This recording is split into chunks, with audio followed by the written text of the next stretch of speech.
So Tom has been leading bird walks and doing programs with North Fork Audubon for 30 years. Almost 30, yeah. Be 30 years next year. Anyway, so.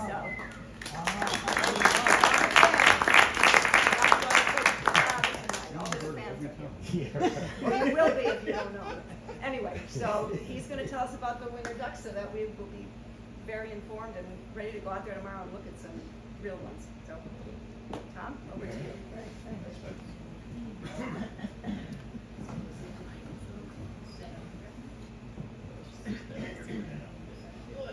Yeah, so my name's Tom Damiani, as Peggy said. Would you like a microphone, Tom? No, I think you'll be able to hear me. I talk pretty loud. Okay. So I've been affiliated with North Fork Audubon Society. Next year will be 30 years. I came out to Long Island from California in 1994. For 4 years, I was also on the Central Sierra Audubon Board for those 4 years, from 90 to 94, and got involved in Audubon. And I've always wanted to be part of Audubon societies until I croak. So we'll just keep going. Now I'm on the board of the New York State Bluebird Society, which is Peggy used to do that. When she went off, I went on. She kind of like she became president of North Fork Audubon, and then I kind of basically took her spot, more or less. And so I like doing the volunteer work, especially around birds. So anyway, this Can everybody hear? By the way, can you all hear up there? Yeah. Okay. Okay. So winter waterfowl is it's not just ducks. There's ducks, and then there's other things that aren't quite ducks. So I put the winter waterfowl of Long Island, and this could be a scene that you might see in a pond like Maricopa Lake, which I forgot to talk about that in Mattatuck. That's a great place to see winter waterfowl. So this could be happens that way.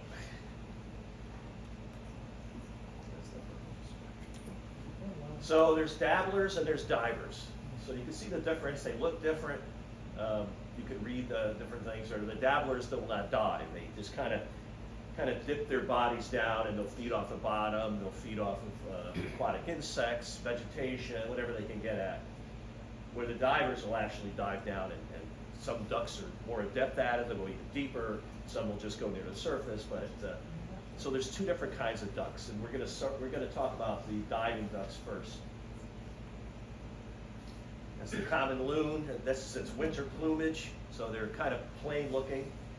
But you can tell them that by their big bill. They've got a really heavy bill on them, so it's really obvious when you see one of these guys. Usually low in the water, most of their body is underwater, and you'll see that kind of grayish, whitish color. That red eye also is another good indication. You hear them. Well, you could hear them, yeah. The red-throated loon is kind of similar but smaller. Typically, their head is tilted up like that. I don't know why they do that, but they do. The white extends further back, right here. So you got a lot more white. They're a lot smaller. Their bill is far, far tinier. Yeah. You can see that's sword-like almost. And their bill is more delicate, kind of upturned. So that's how you can tell the difference. But when I see one of these, I'll see that neck and so much white being shown, and that tells me I'm looking at a red-throated loon. Is it red? Well, in breeding plumage, but you won't see it in breeding plumage. Oh, okay. So this is a common loon with a fish, and that is in breeding plumage. So you can imagine what the red-throated loon looks like in breeding plumage. I just put this in here to show you when the loon will catch a fish, it'll take it down and drown it, and then it'll bring back up and eat it. You can drown a fish, I'm sure. That's one of the jokes that if you ever were on one of my walks, these are the kind of things I say. And I suck people in, they go, oh, okay. So, well, you can drown a fish? No, you can't. So, yeah, it's just a little joke that I like to throw in there. And I'll throw others in there maybe, but anyways, I put this in there specifically to tell that joke. I'll do your Yeah, right. The horned grebe is a small bird. It's not very big. They're not super common, but you look for that red eye and its winter plumage. Good place to see them is in Orient. I can't think of the name of the yacht club there. What's the one that just by the monument on the right side? Orient Yacht Club. Is that the Orient Yacht Club? That's a good place. That's a good place to go to see. I do a winter waterfowl count every January, and a lot of times I won't get any horned grebe until I go there. And the docks are still there, and they're usually fishing around in there and looking for things to eat. That's what they look like in breeding plumage. I mean, it's unbelievable, right? And the reason why I put this in there is because I actually have seen one of these in breeding plumage in Indian Island, probably in April, before it flew north. Almost all these ducks you're going to see go north to nest. They don't nest around here. They go way up north.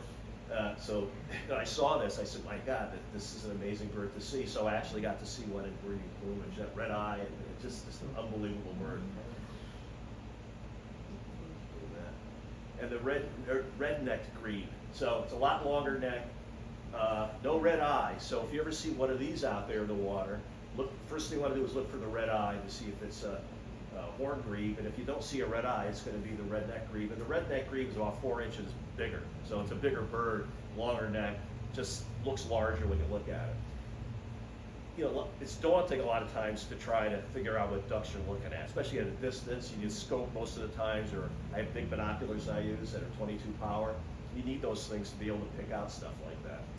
A lot of times looking at ducks with binoculars just doesn't do the trick. Can I ask, compared to, say, a goose, how big is this one? It's a lot smaller than goose. Yeah. Is it bigger than, I don't know, Smaller than a mallard. smaller than a mallard? Yeah, I mean, yeah, smaller than the mallard for sure. And then, like I said, you know, look at half the body. More than half the body is in the water. That tells you it's a grebe. There's one other grebe we're going to look at.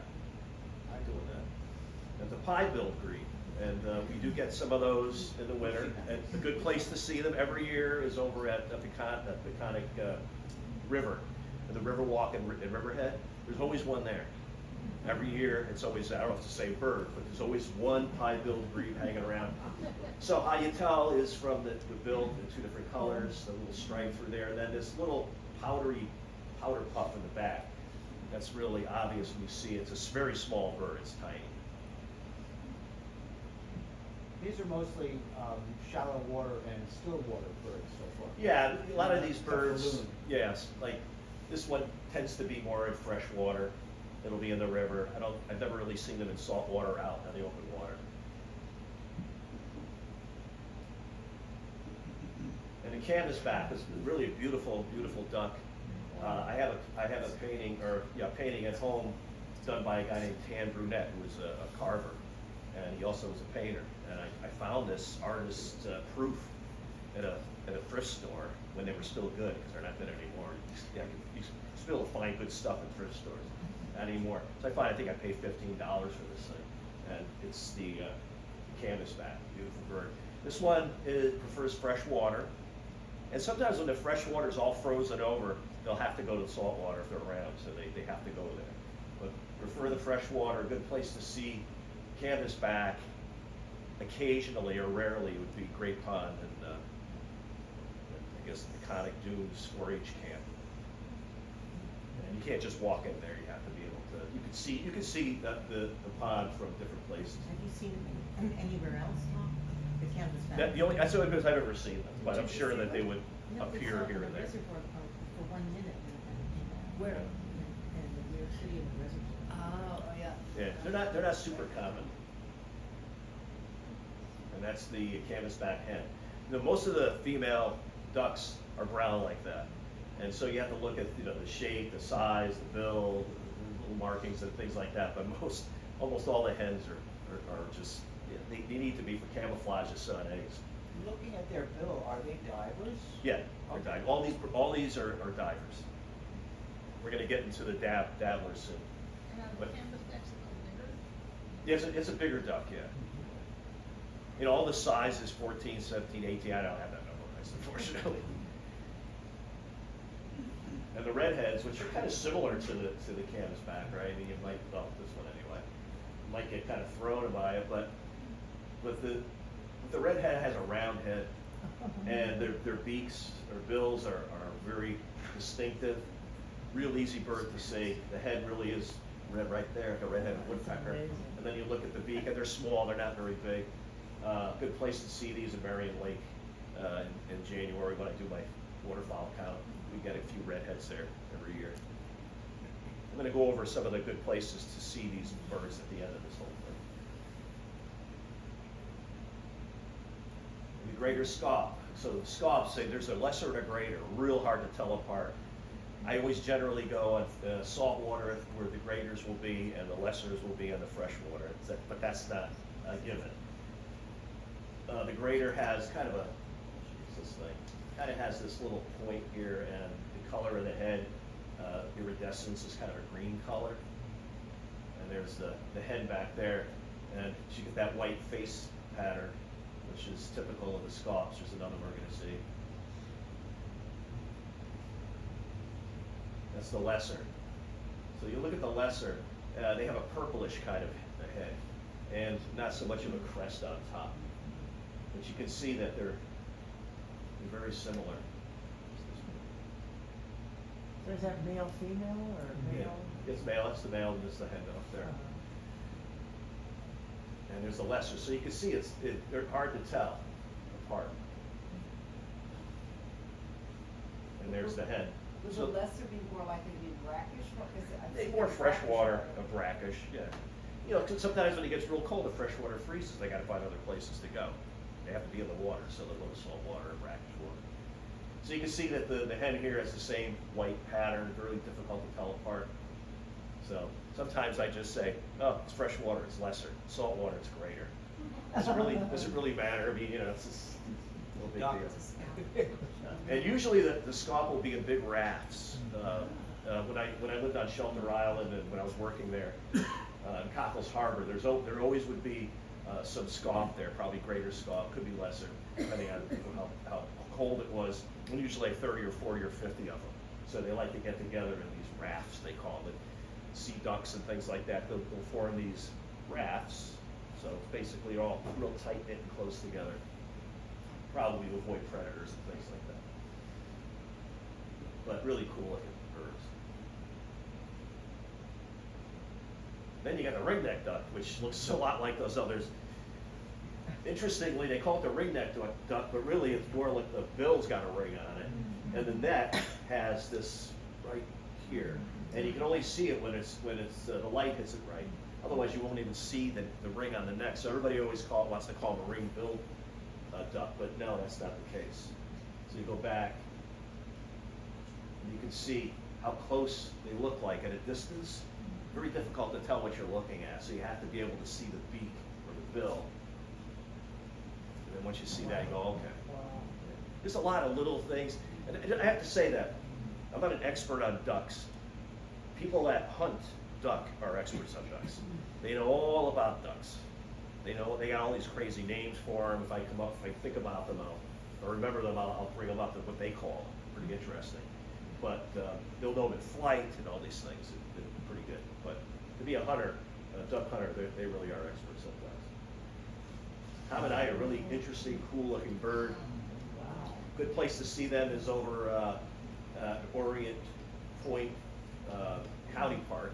So you park and you walk out, or you can drive the dirt road out to the point, and the cable crossing there. And the water's really rough, and there's rocks, and the eiders seem to like that. Scope. I use the scope. Yeah, you get absolutely, for most all the ducks you have to have a scope. And I don't like looking through one eye, so I have these binoculars. They're actually for looking at the stars, but I use them 22 power, and they work great. So you can see that the male's beautiful, he's very ornate, and the female, there again, the head is just kind of brown, sitting on the nest. All these guys nest on the ground, so they have to kind of blend in. The king eider, that's a bird that I've never seen one. They go to Montauk in the winter, which is it's kind of daunting to go out there in the winter when it's cold and the winds are whipping around the water to find a king eider. That's where you would probably end up seeing a king eider, would be out in Montauk. And really interesting looking bird, right? The little peaks on his wing. Yeah, I don't know why that is. I don't think that's supposed to, I don't think that's what there's, some winds blowing it probably or something like that. But there again, the head, it's just kind of brown, and, I do my job.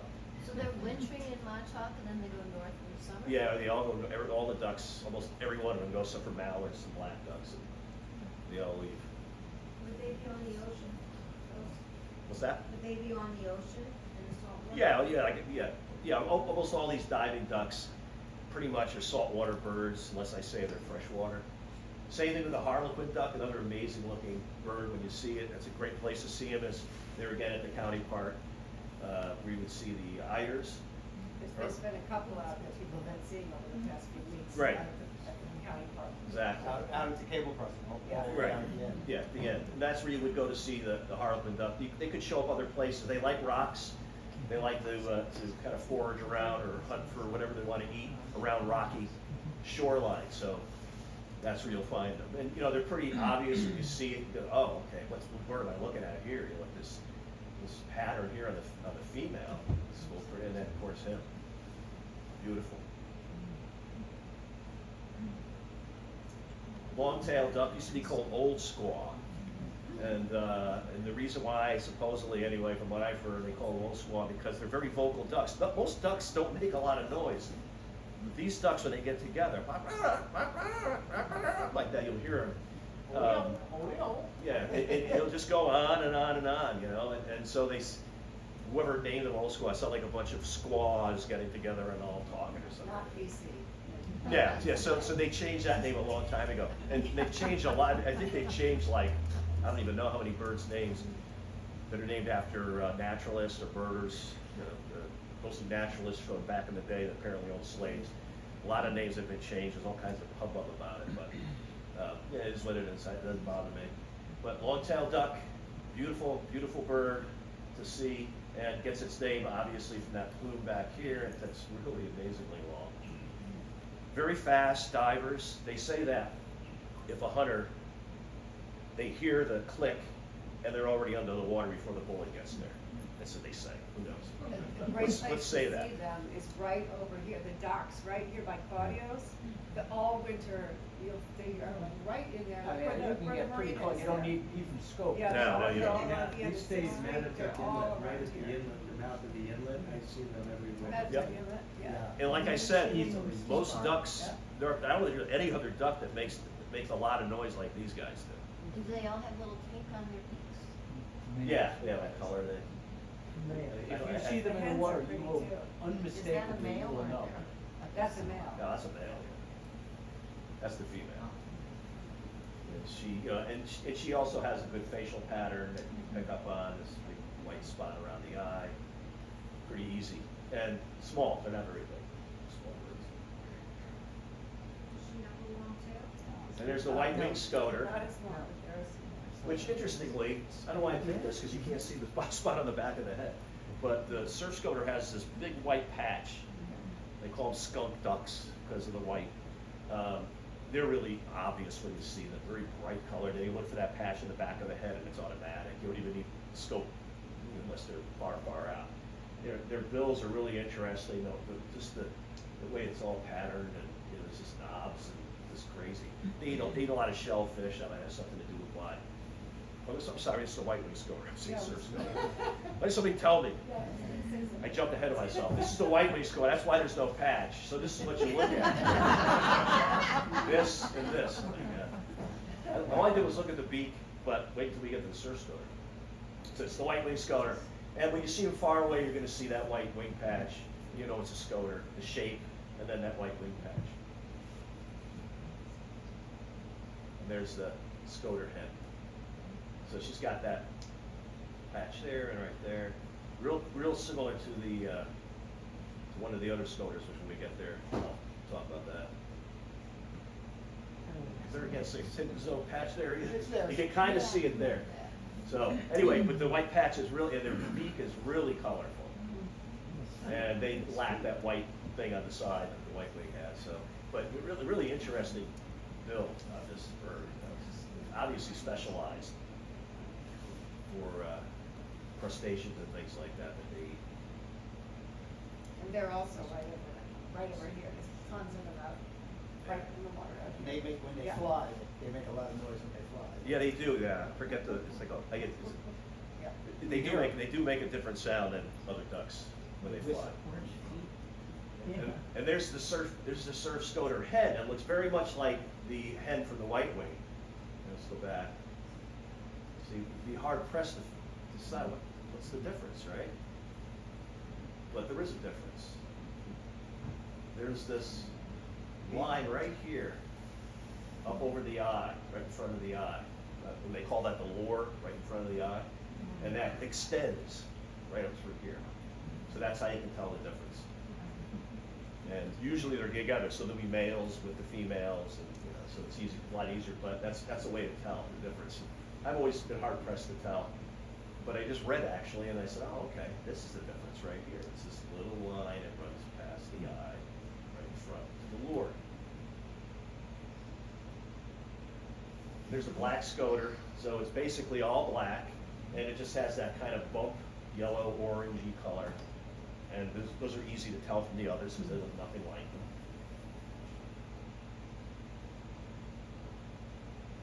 And the black scoter head looks nothing like the heads of the other two scoters. Totally different. So that's pretty easy to tell. Why do they call them scoters? I don't know. I have no idea what they call scoters. Or what a distinctive marking on the beak. Yeah, well, especially the other one, the male. He's going back. Yeah. All the scoters have really odd and shaped beaks, and I consider specialized for sure. Now we're getting to the common goldeneye. Gets its name from its eye. It's gold. Another dive. Those are all diving ducks. This is a great shot. Little beads of water. Because all the ducks are waterproof, right? So they have oil glands, and they cream themselves and get the oil all over the feathers so they don't get wet. They're out here, they think this is great here in the winter, on Long Island. They get warm. Yeah, I mean it's cold, but they have to stay waterproof. Or they would do well. Although there's one bird that isn't. We'll talk about that when we get there. Common goldeneye head, real obvious, red head. Golden eye, real simple to tell, not a hard bird to identify. And the hunters call them whistlers because when the golden eye flies, it's a whistle sound. You can hear it, and so you don't even need to see them. When you hear that sound, you know that there's golden eye around. It's a great shot. None of these are mine. These are all Google shots. Yeah, God bless the photographers that did all this stuff. Then there's the Barrows goldeneye, which everybody's always looking for that. Well, yeah, common goldeneyes I can find. What about the Barrows? Well, you can see there's this line that runs, here we go, right in front of the eye, runs up right here to the lower area and up to the forehead even. When you go back, you see that's not the case. So that's what you have to look for. Get that white patch there, but is it running up past the eye, towards the forehead? It's going to tell you it's Barrows, and that Barrows have been seen around Sag Harbor in the past. There's one that was being seen there all the time for years. Then you got the bufflehead. These are tiny birds. The hunters call them butterballs. They do hunt them, and I guess they're small, and there's not a lot to them. But why they call them bufflehead is because their heads are so big, like a buffalo, shaped like that, big head. And you can see the male, the iridescence, has got some cool stuff going on his head. And then the female's just got that little patch on the side. And you can get big, bufflehead's a real common duck. You can get really big rafts of these guys out at Orient Beach State Park. I might count and get hundreds of them out there. So. And now we're into the mergansers. Again, these are all diving ducks. Mergansers are interesting because they all have serrated beaks or bills, because they eat mainly fish. And so the serrated part, which we're going to see in a more close-up, is able so they can hang on to those fish when they eat them. Otherwise they get out of their beaks. So it's like a real pointed and serrated. You don't drown them, right? They don't drown them. Squeeze the life out of them. So the hood mergansers are a really neat little bird, really cool. And that's a close-up of him. And I still can't really see the serrated, but they do have serrated edges on their beak so they can hold on to the fish. And it doesn't always have to be extended like that. They can lay that back and pull their head in and everything, and all you'll see is that little bit of white strip. You won't see that big flag. But a really beautiful bird. And when do they use the flag? I don't know. I think they may do it for courting, or when they're alarmed or whatever. I mean, you'll see these ducks in the winter doing courtship stuff. They'll already be starting that, before they leave. So the hormones, it's all hormonal, the hormones start kicking in, they start acting up like that, and then they fly north. They really do it there. The red-breasted merganser is a real common, it's a large bird, very big, and they nest in cavities, so do the hoodies. Both nest in cavities in trees or nest boxes wherever they nest further north. But you can see the female, they say it's a bad hair day, you know, they talk about that all the time, you know, and she's got it too.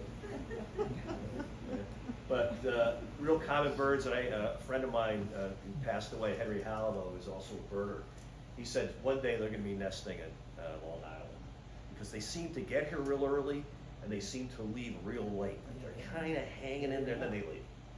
So, yeah, it'll be interesting to see. One of the first ducks to arrive, and one of the last ones to leave. So I think that's where he got the idea. One of these days they're gonna nest. That's the common merganser. That's pretty much a freshwater duck or bird, and they prefer rivers and running water and things like that. That's what they like. They're really big. And common merganser, the only place I've ever seen one is at Great Pond. One time, a common merganser was there. So they're not real common on Long Island, but you might find them here or there. I don't go out looking for ducks all over Long Island, just pretty much stay local. And so it's where I've seen things. And like I said, the common merganser one time at Great Pond, kind of. But really nice bird. When I'm from Connecticut, and I go up there to visit, and I've seen them up there. It's just, when you see them, the white is so white, and it's just beautiful birds. And they're bigger than the other mergansers. They're bigger, yeah, they're bigger. And the ruddy duck, you can tell it by its facial pattern. It's got this white patch right here, and the tail's almost always stiff tail like that. Called a stiff-tailed duck. And you'll see them around, and they look really nice when they get into their breeding plumage. Their bill turns blue and stuff like that. But in the winter, which we're focusing on, pretty much is what you're going to see out there. And there again, you can see a whole bunch of these, usually at Marituka Lake. It's a good place in Mattatuck to see them. Is the shape of their beak the indicative of what they're eating? Yeah, I think it's pretty much, yeah. I mean, it's that really thin, serrated bill would be for fish. These guys eat mostly aquatic insects, think vegetation from the bottom, things like that.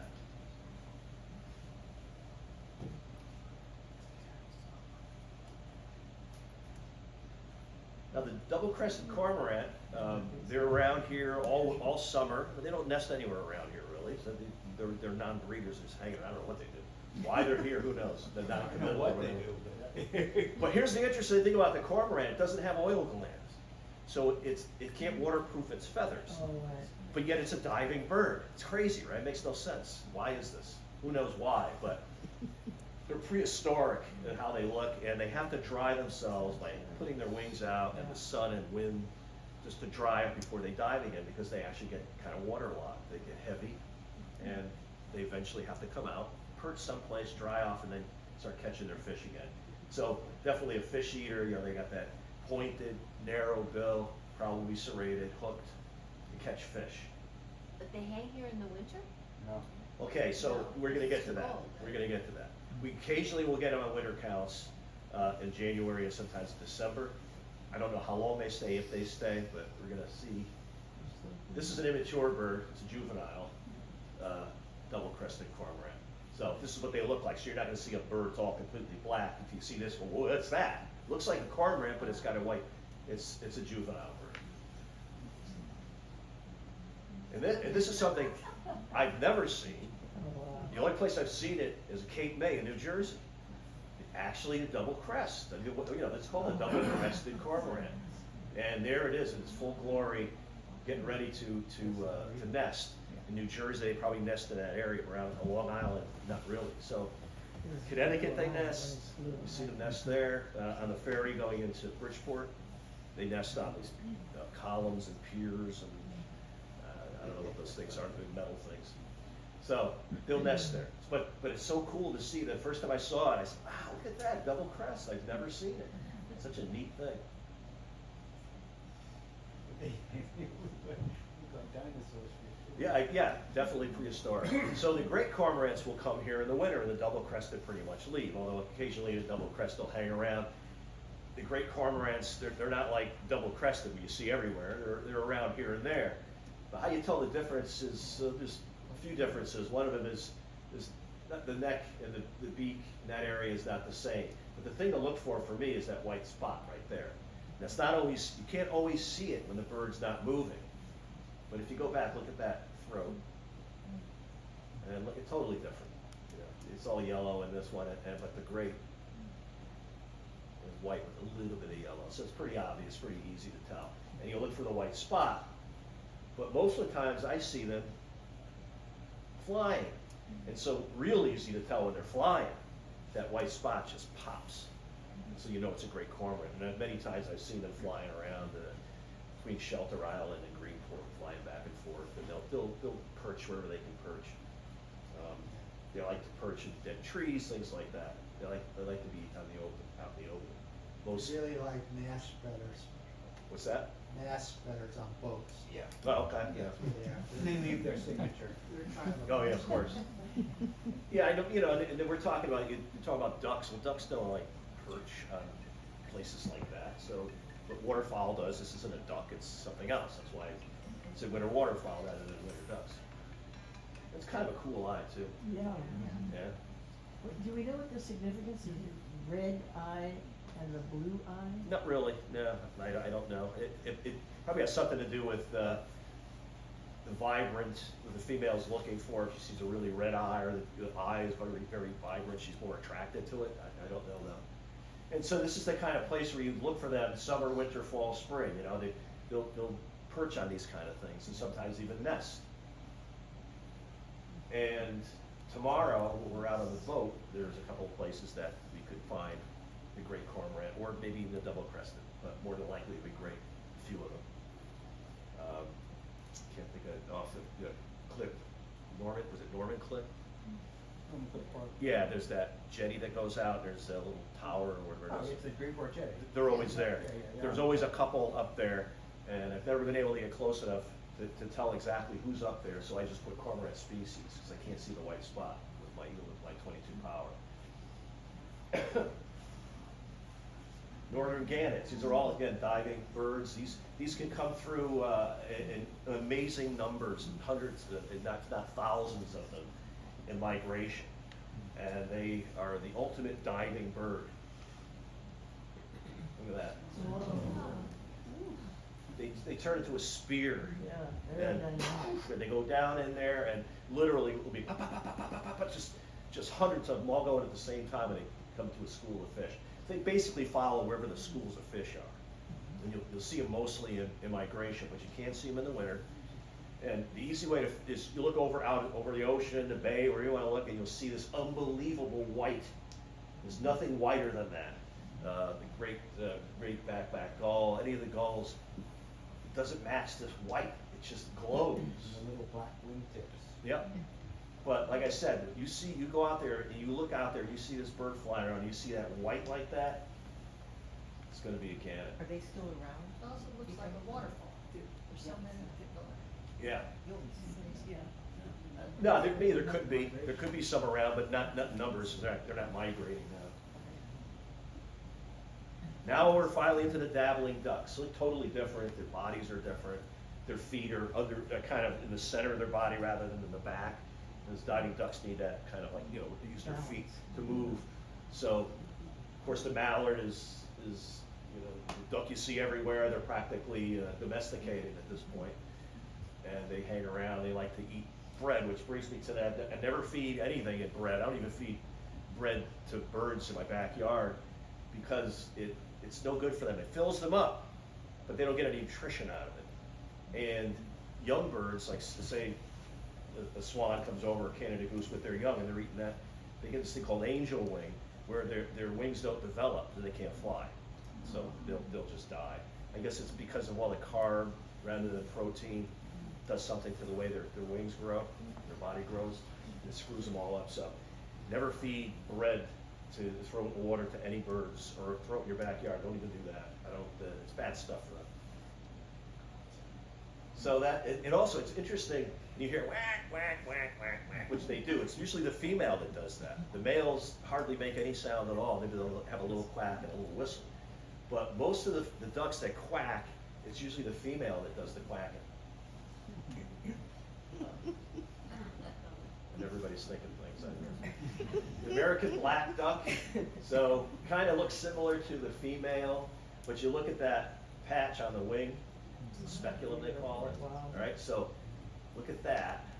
All right, look at that. If you see this bird in flight, you're gonna go, oh, is it a female mallard or what is it? Oh, the wrong way. Get to that.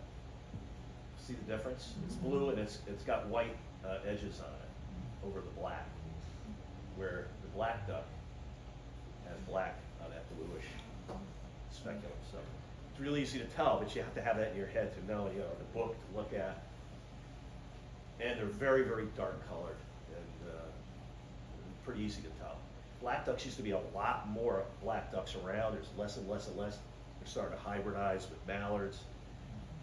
They're also the favorite of hunters. Black duck because they're large. So they're hunting less of them now. They're trying to bring them back, but the numbers are definitely declining. It's got a lot to do with habitat loss and hybridization with mallards. So those numbers are dropping. And that's how you tell them in flight. The under part of the wings is real white and then black, white, black, white. Real easy to tell the difference between that and the female mallard. American widgeon, another name is bald pate because it looks like it's bald on top. Right? This is a beautiful bird when they're in breeding plumage, and they kind of stay like that even in the winter. They still have all their colors and things like that. And there's the head. Looks similar, but obviously they're again more brown and stuff. Most of these guys eat vegetation, aquatic insects, things like that.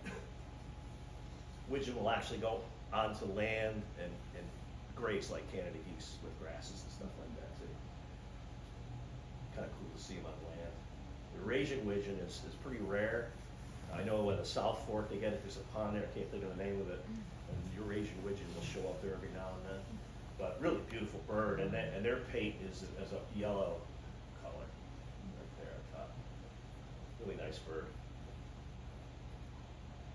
And there's the Eurasian widgeon head feeding on grasses just like Canada goose. And speaking of Canada geese, I don't know if it's really funny. It looks like it's on its tiptoes, isn't it? Like trying to look as big as possible to scare something away. Yeah. And they could be like that, right? You've seen them. If you get anywhere near them, they get kind of aggressive, especially during the mating season.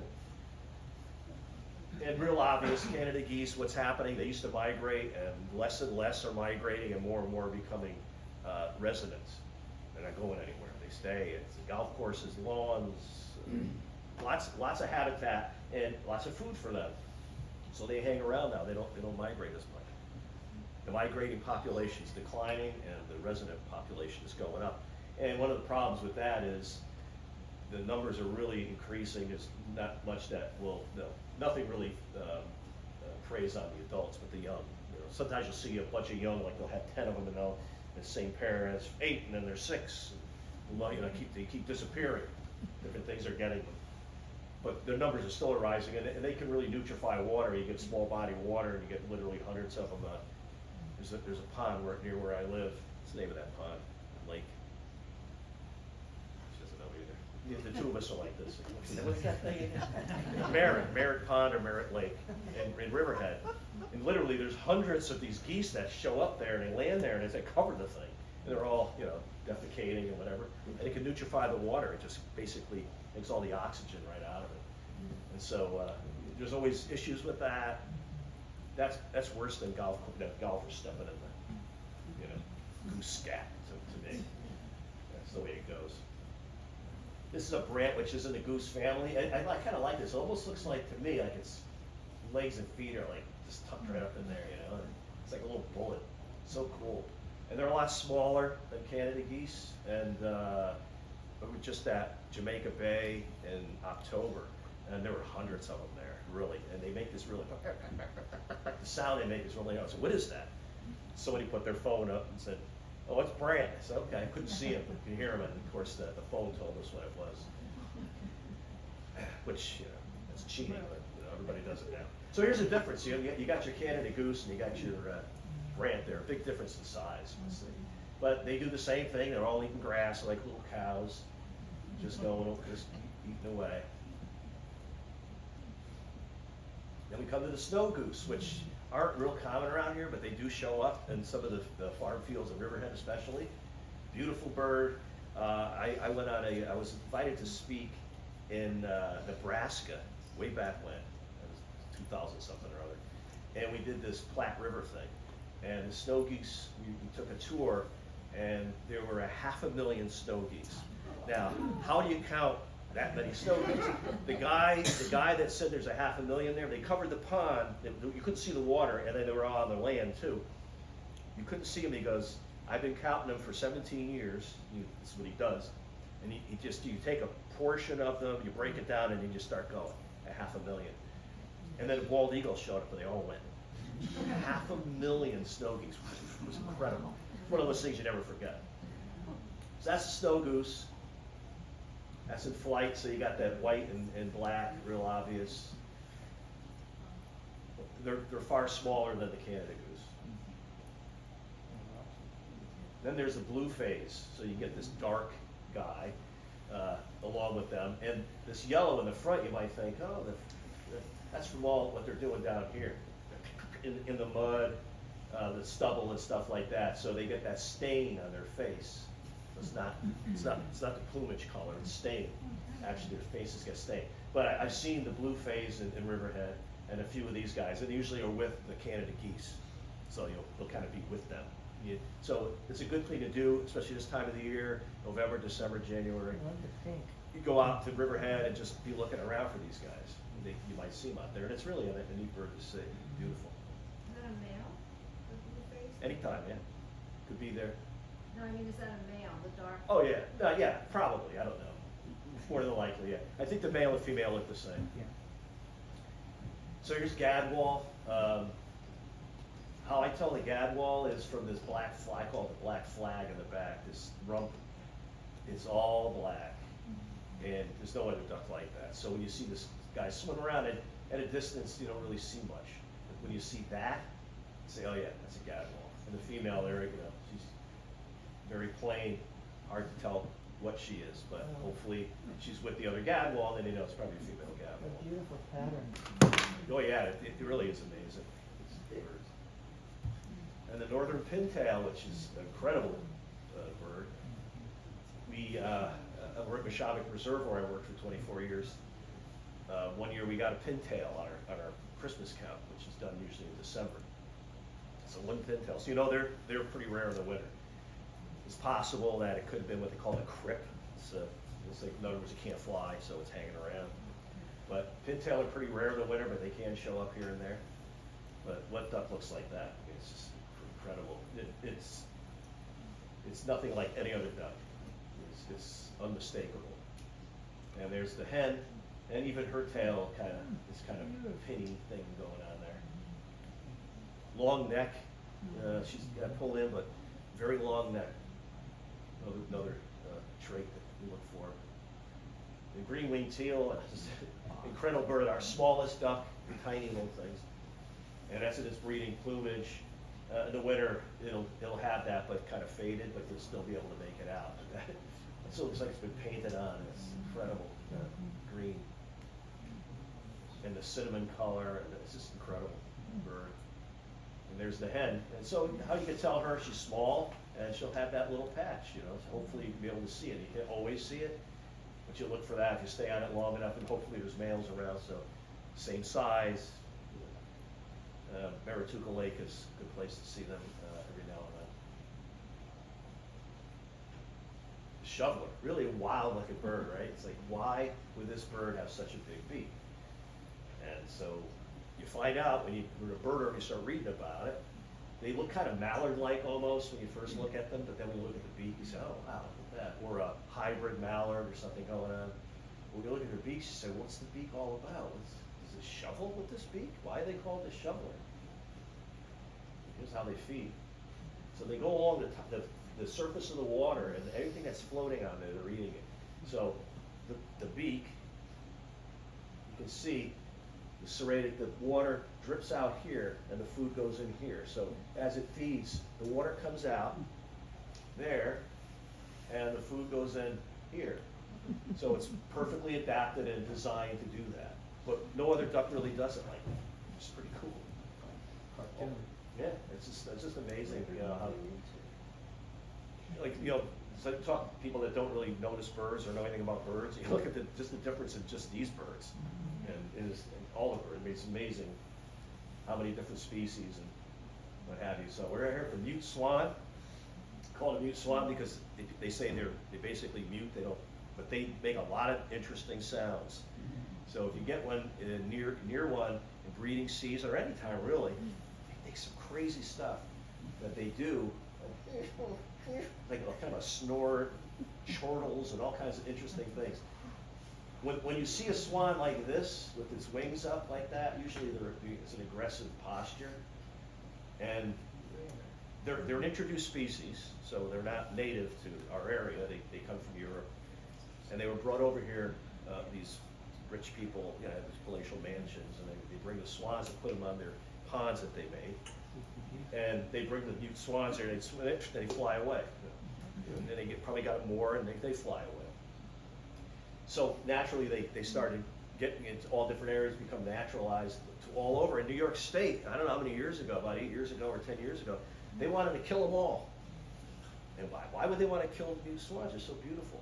Well, apparently, talk about nutrification of water and also how aggressive they are. So they'll go to a pond where there used to be Canada geese and maybe some other native species that were nesting there. They're so aggressive, they'll take everything out.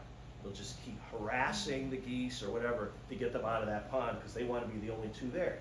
They will actually drown the adults if they can get them. They'll drown the young. If Canada geese are fortunate enough or unfortunate enough to actually lay eggs and have young, these guys will take the young and just drown them. So they're really aggressive.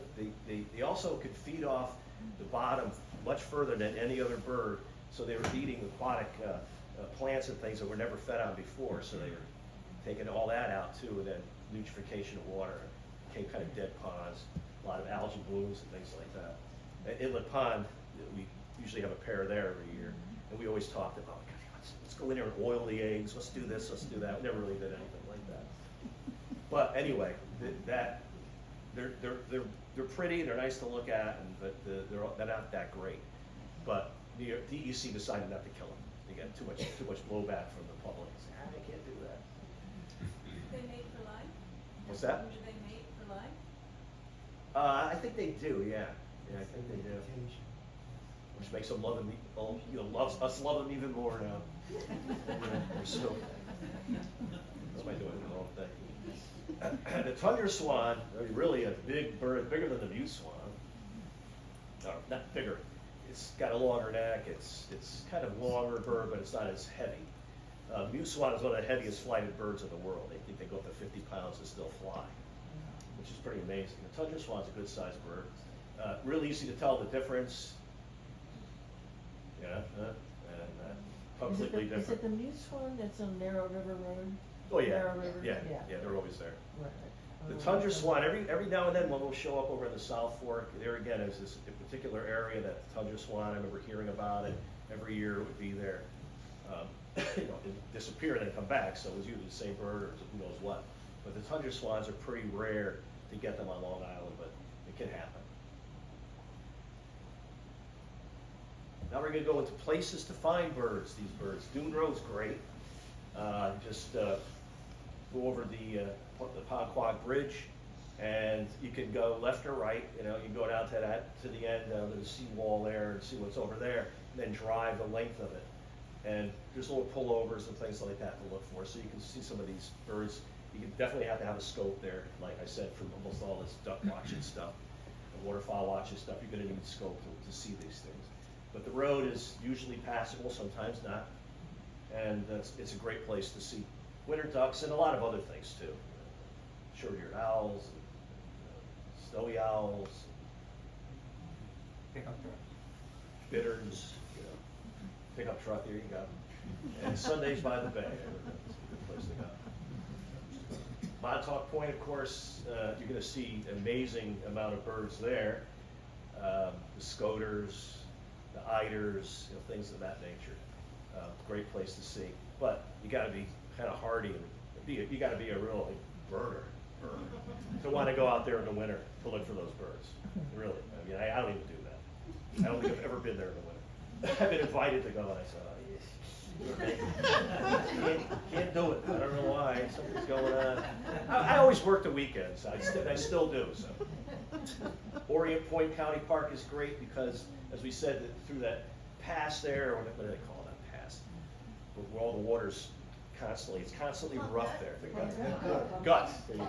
Couldn't think of it. Plum gut. Yeah, Plum so gut. that gut there, I mean, the water's always, and they love that kind of stuff. So the eiders, the harlequin ducks, and a lot of other stuff too.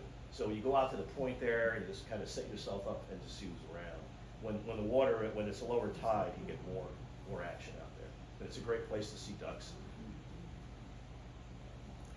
And Orient Beach State Park, so if you're gonna go there, you might as well go across the street and drive that. What I usually do is I'll drive and look on the right side, I'll bird all that, and then on the way back, I'll bird the other side.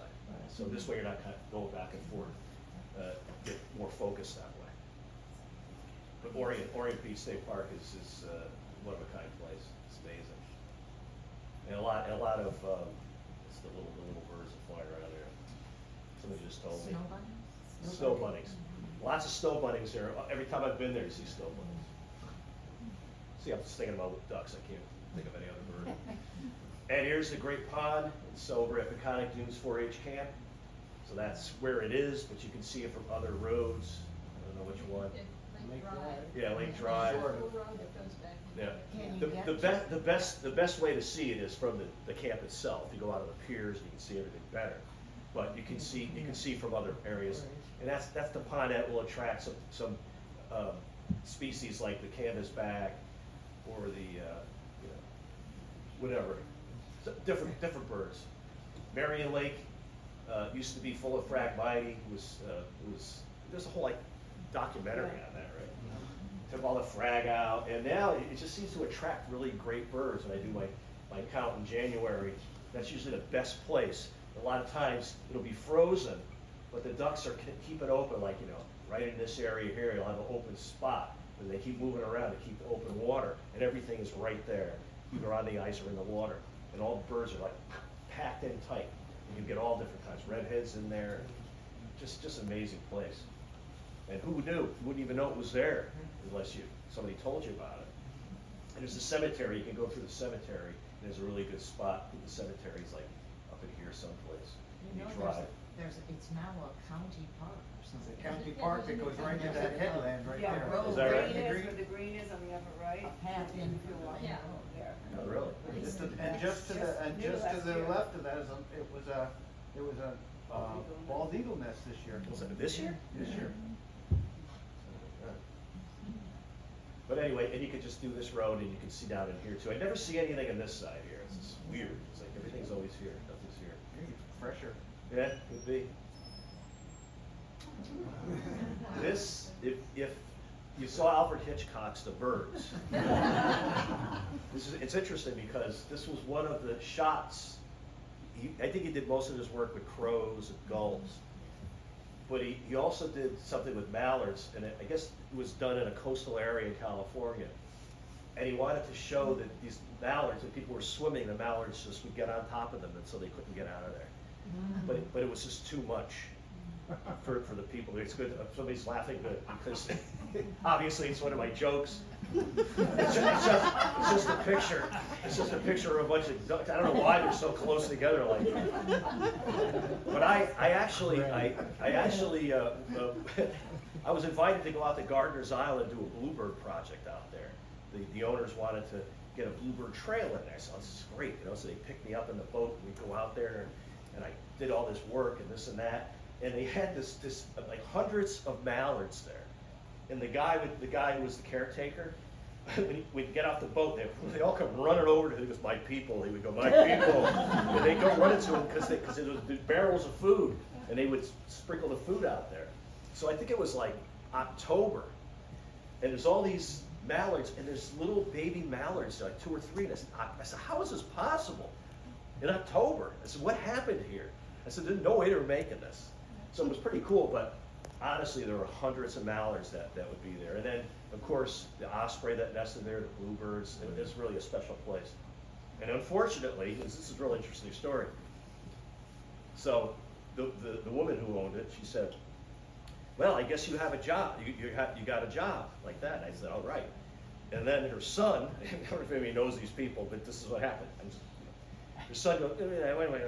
He takes her in another room, and they're talking and stuff, and then he said, okay, well, like that, goodbye. And they never called me. It's like, I don't know what he saw in me. But like, I think he's a mass murderer or something. We don't want him here. He collects tanks. Well, Like Sherman. Well, it's interesting because they make you sign a disclosure thing where you're not going to talk about what you see and all this stuff. So they're really secretive there about what. But anyway, but it would have been a cool thing, but I didn't get it. But anyway, this is my parting shot of the Alfred Hitchcock. That's the stuff that didn't make it and That fell one on has a the cutting tattoo room on its floor, head. It killing says the big. people. What's that? Big. Big stuff. Yeah, pretty cool, right? So he's got it etched in his head into a razor. And that's it for me.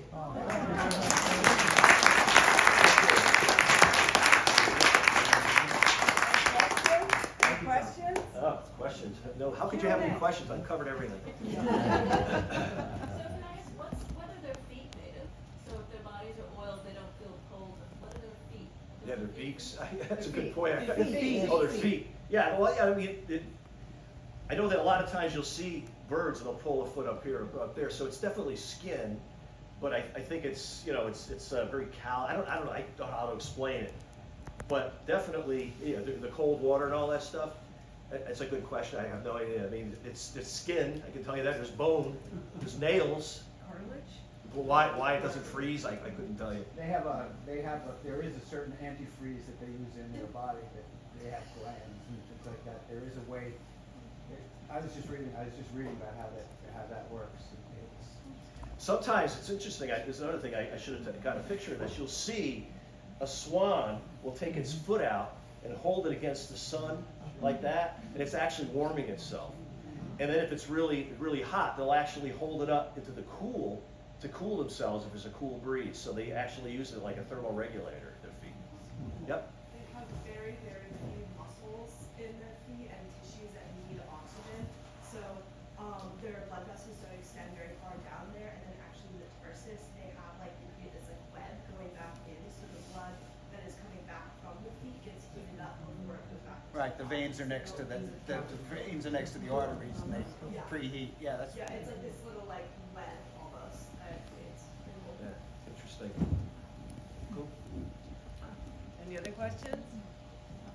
What about the numbers of ducks that you've seen in the years that you've been here? Is there? Yeah, it's 30 years.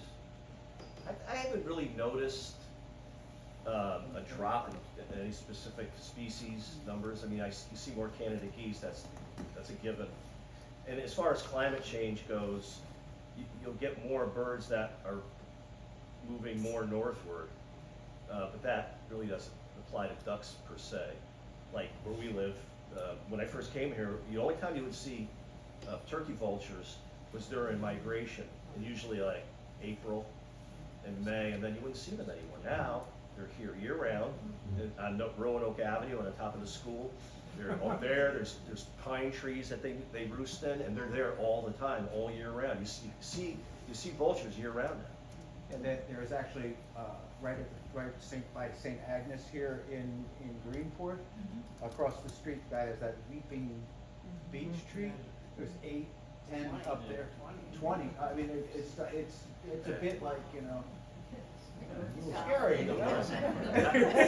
I like it. I was invited to talk to the 4th grade or something at the school, at Roanoke School. I went in there, and so it's like did the thing. So he goes, "Are there any questions from the kids?" The kid goes, "Are you a grandpa?" a father, or a teenager? It's still a teenager, of course. You know? I'm none of the others, so those are the three things you could be: a teenager, a father, or a grandfather. That's the question I remember. But they talked about how they vomit. That's one of the defenses. They'll throw up. So the kids found that, the boys especially like that.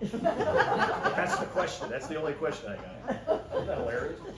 So all those ducks that we saw tonight, which ones are we likely to see tomorrow? Yeah, mostly I like long-tailed ducks, maybe bufflehead, although they prefer fresh water, but it's possible we could see them. Long-tails. Definitely scoters, both of them. Yeah. Yeah, probably the black scoter. Not the white wing too much on the bay. I don't know, I haven't seen white wings on the bay too much. Yeah, rest of merganser we'll see, common loons we'll see. Hopefully some things we expect to see we'll see. Golden eye we should see. Yeah, I haven't been out to that area to look. Haven't really been doing a lot of duck stuff, but yeah, we should definitely get at least 10 species if not more. I just wondered, you touched on briefly, thank you very much for that presentation, yeah. lovely.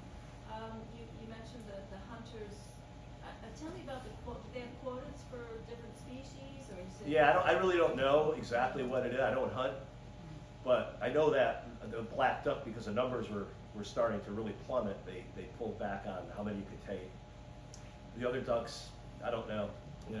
I mean, you think some of these little tiny ducks and stuff, you're always like, what are you getting out of that?